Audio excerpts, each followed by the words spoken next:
The Best Bets show presented by BetRivers. We are the three-man weave here to talk to you about a wonderful slate of basketball, 70 plus games. It's huge. The biggest slate before we go on a little bit of a hiatus, pre-Christmas, pre-holidays. Jim and Matt are here. Matt looking great from his St. Louis abode. We are both now in the great state of Missouri. Jim still holding it down in Chicago. Let's get Jim's takeaways first from yesterday. What'd you see? What'd you like? I was going to fill in the blanks on takeaways that you guys missed. Unfortunately, I'm going first, so I've got a whole lot of them. Marquette-Providence was an awesome game. Really back and forth. Marquette came back from down 8 in overtime. Rather impressive. Ended up losing in double OT, but it was a really fun game. Florida is yikes. Pitt is good. The ACC home teams were solid. SEC stunk. I'm sure I stole takeaways from you guys, but I think all those are relevant. Matthew, what was your specific takeaway? Wake Forest, the ultimate whack-a-mole team. I'm really tired of them. Winning by 11 after backing them emphatically, and just the absolute collapse that was LSU. And then the Rutgers no-show. Of course, they get back home and catch a flu-ridden Duke team. And the final point is the flu still stinks. The flu is quite ridiculous. It does. It's quite frustrating. Xavier had the flu yesterday, didn't cover. If you know a team has the flu prior to tip-off, boy, you have the nuts, as they say in college basketball betting or regular betting as well, I suppose. My takeaway, Georgetown, you punks. Yeah, you spoiled UConn's perfect ATS record and my best bet. Those are still pretty ice cold from yours truly. Luckily, Jim had a nice day yesterday for us. UConn, by the way, though, they've still won all 13 games by double digits. That's a pretty impressive streak they have going on right now. They played fine, just didn't stop Georgetown enough. So I guess kudos to the Hoyas for keeping it within 20 or so. Anywho's. My last takeaway is SEC debacle. Ole Miss lost to North Alabama. Miss State lost to Drake. Texas A&M lost to Wofford. Florida lost to Oklahoma. That's not a good showing for the SEC. Yikes. The Tigers looking better by the day, Jim. Our Mizzou Tigers. Oh, yeah. Just rise up. Don't play and rise up the rankings. That's what we do. Slide that in there. Okay. Let's get started with the slate here. Really good game starting us off. Michigan versus North Carolina in Charlotte. Matt, my first opinion, 5 seems high. My number says I should bet Michigan, but I didn't pull the trigger. I don't really trust this team. What do you think? I took the money line. I was hoping to catch 6. I did take the money line equivalent price at 5. I think it was like plus 180. Pretty simple spot reason here. I think we've talked about big games where there's a revenge angle, plus the fact that there's a desire, a yearning to actually get a big win on a resume that lacks it. Michigan with the matchup versus UNC. And just kind of their close but no cigar theme to this season. I think they get this one tonight. It's in Charlotte, so as semi-home as Ken Palm labels it. I think Hunter has a big-time game. Jim, I'm worried that fading UNC off of the mojo of last game could be a foolish move, but I don't know. You could argue UNC was lucky to win that game and cover that game, obviously, in overtime. So maybe they're not fully back to normal. Maybe they still have some things that they're ironing out. Yeah, I think they're trending up, and I'm worried there's a chance that they just like kind of assert themselves, mostly because Michigan is not that good right now. Unfortunately, Dickinson's fantastic. Jet Howard is outstanding and probably going to be a first-round pick, just one and done type of guy. But their guard plays a little shaky still. As much as I like Doug McDaniel, he is erratic, and that could be a problem. Maybe he and Caleb Love will trade some really questionable and eyebrow-raising plays here. My number did lean Michigan as well. I kind of nudged it up by giving UNC a little extra for home, maybe than I should have in Charlotte, but I think it'll be a pretty pro-UNC crowd. Mm-hmm. They did this same group took care of a better Michigan team last year. So maybe they're complacent, but it is kind of a low number. Kai, I sat it out. I didn't end up getting in on this one. Yeah, this is Michigan's first major test without Llewellyn in the lineup, and I think Doug McDaniel's better, but the depth is certainly a question without Llewellyn in the fold. They've missed him for 2 straight games. He didn't finish the Kentucky game. Michigan ended up covering. Very impressive by them. I don't think Hunter Dickinson will be stopped, Matt, in this game. I think I agree with you on that point. Bacot is going to be hyper motivated. He loves these type of challenges, but I think Hunter wins that battle. UNC guard plays the question as it always is, but 62.5% assist rate against Ohio State as a team, UNC. They're starting to share the ball a bit more. Caleb Love has 7 assists. Amazing how good things happen in that scenario when he's just not jacking shots all day. Leaky Black on Jet Howard. That seems like a pretty good matchup for UNC. They have a perfect defender for a player that's been fantastic this year. So my gut's kind of leaning UNC here. Numbers Michigan. That's a stay away for me. Next game, another neutral contest. This one's in Salt Lake City. TCU versus Utah. Jim, I'm a TCU guy. Buy low on the Frogs, sell high on the Utes. I'm all about it. What do you think? Yep, Horny Frogs. For me, I was shocked that they aren't a favorite. I thought they would get bet to a favorite at the very least, even if it didn't open there. I know it's in Salt Lake City, so there's some semi-home there with both crowd and elevation. That could be an issue, but TCU is about as healthy as you're going to get. I think they're fully healthy. Eddie Lampkin is officially in per John Rothstein, and they're 3-1 against the spread with Baugh back. It allows Miles to play more off the ball. He's been much better as a scorer there. I think they can compete inside. Both teams will struggle to score inside. I think the interior defenses are really solid. But Utah's due for some regression on both their own three-point shooting and opponent three-point shooting, also their own mid-range shooting and opponent mid-range shooting. I think we start to see some of that today against TCU. And I just think TCU is better. I thought they were better since the preseason. I'll take them as a slight dog here. Not quite a best bet, but pretty close for me. So Matt, I would be all over the Horned Frogs today. Yeah, I do lean Horned Frogs too. I don't really buy all of the Utah shooting regression. I think they've had some big leads in a lot of their games. So a lot of that shot quality stuff is baked in, I think, garbage time shot selection when they have a big lead and vice versa. So I don't know. I'm not discounting that entire narrative. I just think it's not as strong as it looks on paper, which, as Jim mentioned, it's pretty strong. And I just think, with Lampkin back, now that he's confirmed, that's so big. Like against Carlson up front, you have to have someone who can, neutralize the length that Utah can throw at you up front.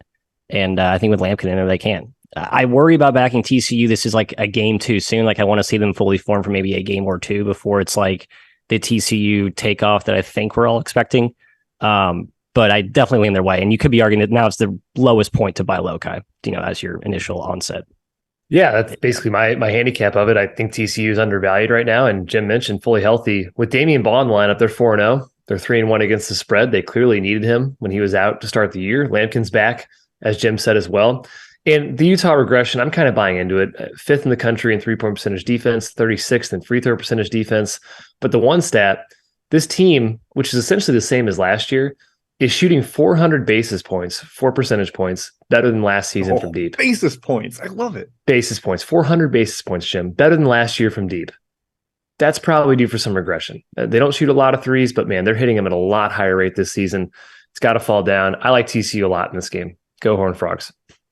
Yeah, Kai, Virginia's down 7% from when we said they inevitably had to come down. We can say that about Utah, a team that we generally like, but they are also owed some regression, like you said. Indeed. Just a quick request. I think, I need Scotty Schaefer to just little definition for the chat mob on basis points. I have a feeling we have some people in there who don't know what basis points. 100 basis points, 1%. Very good. That's right. And there you have it. Virginia and, not Virginia, St. John's at Villanova. Big East battle here. This is what I say, Jim. Nova's game. 4-0 with Whitmore in the lineup. 2-2 against the spread. Not as good. Tell me why I'm wrong. Tell me why I'm right. It's -5 now. The market has taken Villanova pretty high. Yeah, what scares me is that it's a team with questionable point guard play against St. John's, and that's always a little bit tough in the matchup sense. If they turn the ball over, that could be problems. We saw Pasha Alexander turn Colin Gillespie over, even when he was a senior, fourth-year super veteran guy. So the fact that Villanova's 5th in the country in turnover rate isn't like automatic. They won't turn it over against this pressure because St. John's is just kind of a different caliber. And Chris Archidiakono and Mark Armstrong could be a little susceptible to it. That said, Matt, I am also buying that Villanova, different version with Cam Whitmore. He is like a lottery pick. He's played like it. Totally different gear for them. They weren't able to get away from St. Joe's, but that's a huge rivalry game. I would lean towards Villanova here. I liked it at a lower number. It's been bet up out of where I would play it. But I would definitely lean towards Nova. I saw somebody say there's 9 straight unders. I cannot vouch for that in this matchup. I believe that completely. Yeah. I know there was Villanova had one like maybe either last year or 2 years ago where they were up like 30 and it ended up like a 2-point game. It was ridiculous, but I guess under could be the angle here because Villanova slows them down. But Matt, I lean Villanova and I guess the under. Yeah, I definitely lean Villanova. I also lean the under. I just think in an extreme pace war, Villanova always wins that tug of war. Like especially this season, like it seems like Neptune is even more adamant about playing out of the half court than they have been in priors under Wright. And it makes sense without like a point guard. Like you don't need to run up and down if you don't have a guy who you trust to, ignite the break. Now, having Whitmore in there certainly helps, not like a pure point guard, but against the pressure that St. John's is going to throw, you're going to be a lot more at ease with him as one of the handlers back there, as opposed to a ton of Archie Diacono being exposed. However, Kai, I think it's a sucker bet at 5. I think you have to respect what St. John's has done this season. I think they're a little bit overrated. I don't think they're all the way overrated. You look at that roster, like just take a second glance at it. Like there's some guys there that you just forget are not the erratic, what's going to happen on this possession type of dudes, like, Montez Mathis, and up front, they got some bodies. So I think it's actually a good roster. One I may have discounted upon second review. It's a good roster, but I still like Villanova here. It's St. John's second true road game. They didn't do well in their first one. They're 1-0 in league play, St. John's, a little fat and happy. It's a perfect chance for Villanova to kind of restart their season, hit the reset button. They had high preseason expectations. They didn't live up to them. Injuries certainly played a factor, and now they have a chance to be fully healthy and kind of take the Big East by storm here. Can they keep Posh, Curbelo out of the paint?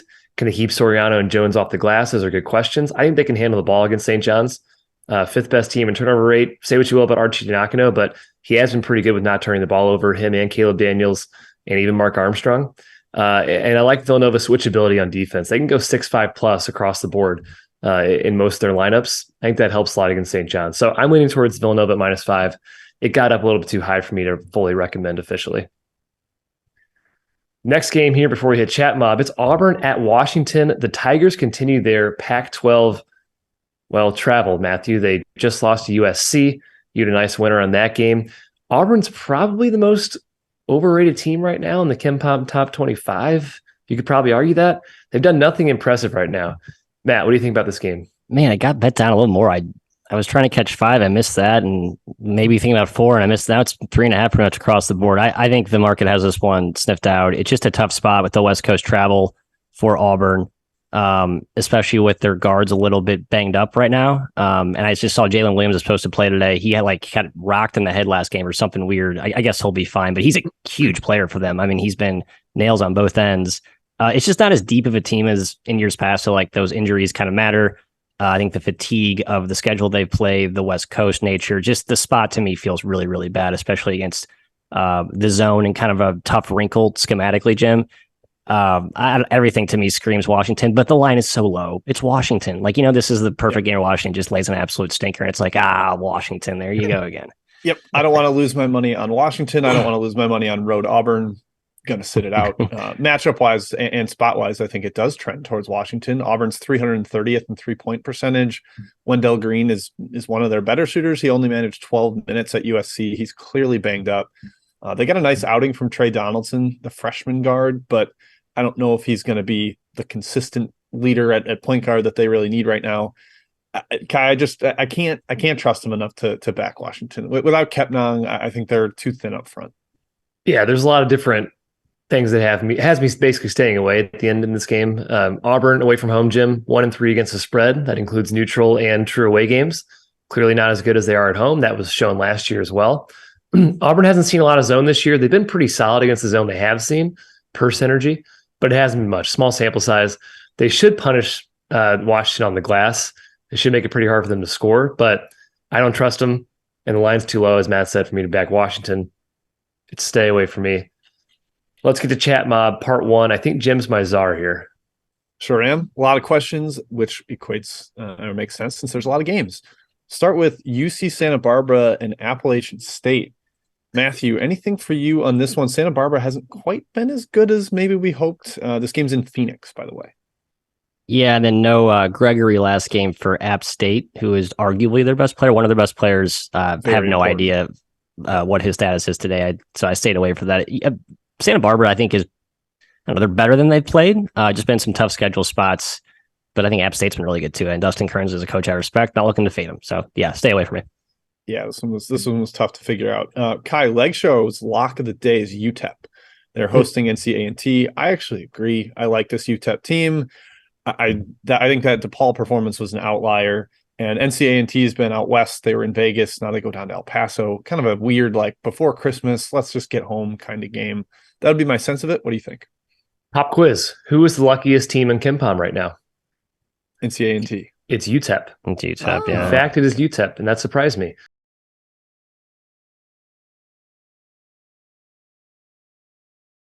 last year against the spread, being the luckiest team in America. Shouldn't really move the needle either way. Just wanted to point it out. I have no feel in this game, Jim. UTEP is so bad at free throw shooting. So bad at free throw shooting. So yeah, they've won by 12 in overtime, by 3, by 1, by 5. Maybe take first half. That's my suggestion. Maybe take first half. Although second half is when NCA&T could crack given their schedule. I don't know. Okay, sorry. Next. That's tough to figure. Matt, a couple people asked about Ohio and Delaware. We backed Ohio a little bit recently. They got smacked by Florida, but then they had a big home performance. Delaware coming off that buzzer-beating win at Rider. What do you think? Yep. Ohio is for lovers, and it's also for bettors, including myself today. I am on Ohio again. I think Delaware coming off 2 absolute wars is going to finally catch up to him today. And this Ohio team's really good. Just a tough spot going down to Florida. I foolishly backed him last game. I tossed out that result. I think they get it done today on the road. Lakeshaw also mentioned the Iowa over. He likes that. I'm just going to reveal one of my best bets because people might have already seen it on Action Network. Iowa minus 31.5. I think they blow out Eastern Illinois. I'm continuing to ride the Fran McCaffrey trend of just dominant as a big home favorite. 46-14 against the spread. And Kai, if you shorten that to the last 4 years, 15-0. 15-0 against the spread as a big November, December home favorite. He just smashes teams, and they've already done it once without Chris Murray, so I'm not worried about that. We'll probably lean towards over, but really it's more about Iowa there for me. Kai, another question for you. Samford and Belmont, these teams I think have played 2 straight years, gone back and forth with the matchup and the victor. Obviously injury questions here. What's your sense of this one? I took Belmont at -3, but guess what? It is -5 right now. Hey, closing line value for Kai. Hooray, hurrah, Mizzou. Samford without Case Glover in the lineup has been not nearly as good this season. Now, Samford, among the unluckiest teams in the country, if you want to go the other way with that metric I said earlier. I like Belmont here, though, still. They're a really tough team to play on the road.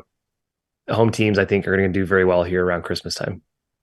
Yeah, I kind of like the under as well without Glover. I think he's a big part of that.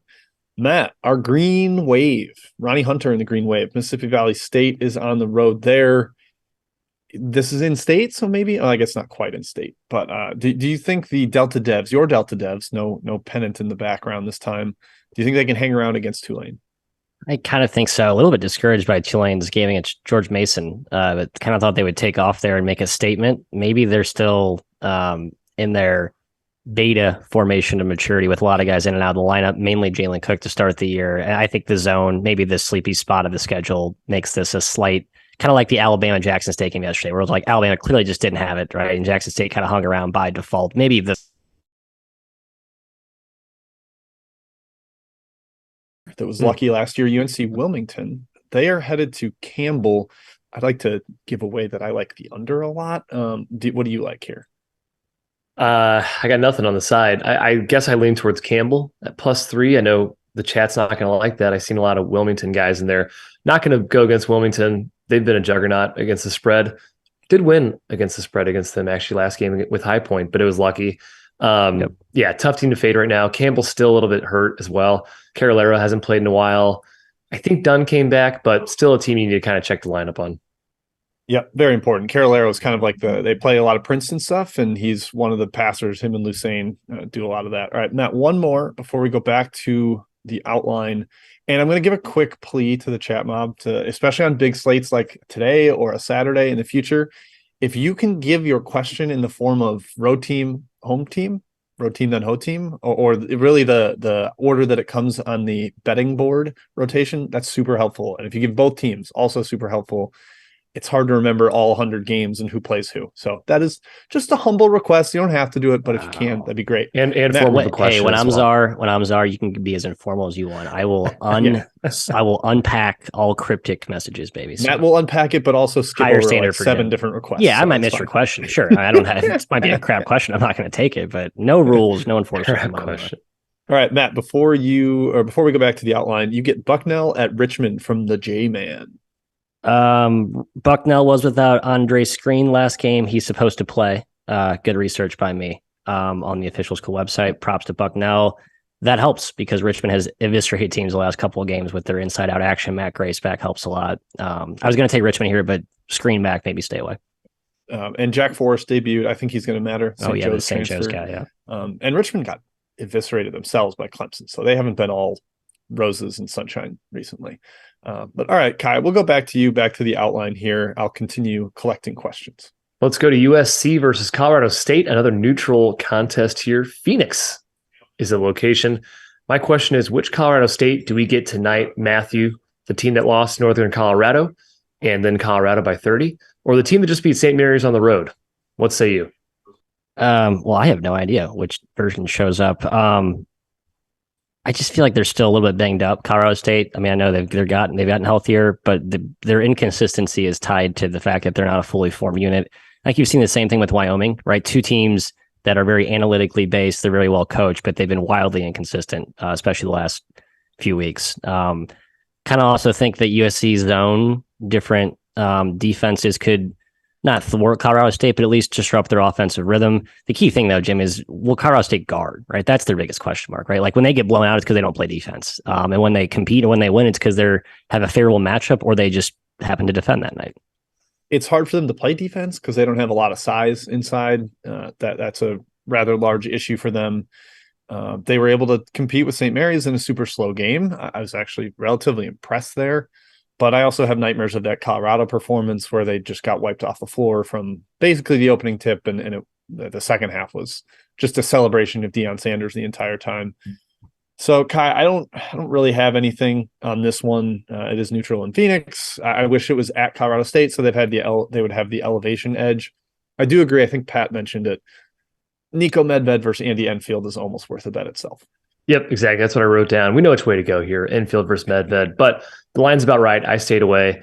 It's not a good matchup size-wise for Colorado State. USC definitely has that advantage, but it's a typical USC team. It's a gaudy record, weak analytics, same old, same old. So I'm staying away here until I figure out what Colorado State really is.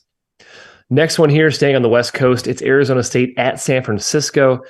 Jim, ASU is scorching right now. They've won 9 straight. They're 8-1 against the spread in that stretch. It's a very scary fade here. Who do you like? Yeah, my number liked San Francisco, and I took it small, and I don't feel good about it. Like Matthew, I just faded Arizona State with a shorthanded San Diego, and we never had a chance in that one, unfortunately. And I'm concerned that could happen here, but I also think this San Francisco team's talented enough to get up, should bounce back from their really disheartening loss to Arlington. That was rather dismal, and hopefully they're looking to get a better taste in their mouths before Christmas here. Feel like they are above their heads right now a little bit, but there is some solid talent level, and maybe San Francisco's not quite what they were last year. I think Arizona State's defense is very real. I think their offense is a little bit inflated. Like I watched more Washington, and I remember watching a little bit for Nevada. Like he's way better this year. I guess he was always banged up, but like he's like kind of a nimbly 7-footer that like is a real rim protector and completely changes that defensive outlook. This is an ugly game. I kind of like the under. I guess the pace is what's driving the over money here. It's been bet up to 142. This feels like two teams that have pretty strong front lines. I don't think San Francisco's front lines is as good as it was last year, obviously, but it's still going to be, I think, a game that's going to be a little bit slower paced. Should be competitive. I worry about the revenge angle, Kai, from Arizona State getting beat last year on a back-to-back by the Dons, but I think the Dons also thwart that because they just lost to UT Arlington at home, like convincingly. So it's probably a good spot to back the Dons, excuse me. I think it's a good spot too. They're not a pushover. Their guard play, I think, gives them a chance to win this game. They can shoot, make plays. Arizona State's defense does scare me, but it's really stout inside. And that's basically what the Dons don't like to exploit as much as the perimeter. So this one's actually getting bet down as we speak. It's down to +3. I'd probably be cautious at that price. I'd like to bet her at +4. Next game, Clemson at Georgia Tech, ACC battle. Fun fact here, Matt. Clemson hasn't won at Georgia Tech since 2019. Josh Pastner has been excellent against the spread at home. Do you take the home dog here against a vulnerable, maybe, Clemson squad, or are you rolling with the Tigers? Too many injury question marks for Georgia Tech. And when I say too many, I guess it's really just 2. I'm blanking on the names right now. I'm sorry. They're all shuffling. Javon Franklin and Davion Smith, one of which are both. Smith came back, and Franklin's still, I think, TBD. Doubtful for this game, TBD. Yep. Yeah, it's not a deep team. I'd like to have all my guys in for Georgia Tech. Like, I don't love this roster as is. So, like, if I'm missing pieces from an already thin roster, it doesn't give me a lot of confidence. But yeah, I do think Georgia Tech's a little bit undervalued, Jim, but I think with the way they play under Pastner, like they've kind of actualized that identity of we're going to muck it up and be kind of smoke and mirrorsy and surprise you and sneak up on you. And I think that will play well in good spots. This would be one of them, but I didn't take it. Yeah, I bet the under for a little bit here. I think the personnel absences could help that. I think Georgia Tech style, the zone where they really force you to slow down and figure out what they're playing, are conducive to that. And I looked at some of the Bet Labs data. I was curious if there were like venues that were conducive to unders. And McCamish Pavilion's been a huge under spot, and obviously some of that is Georgia Tech and the way they play. But I think that plays into why I kind of like the under here. That was my lean. I had nothing on the side. I just Georgia Tech. I'm still trying to figure out right now, Kai. I mean, Clemson, holy pendulum swings lately, like the demolition, but then got to So who knows? Yeah, I feel like Clemson's defense matches pretty well with Georgia Tech style wise. Their shooting's unsustainable, Clemson on offense, but also Georgia Tech's defensive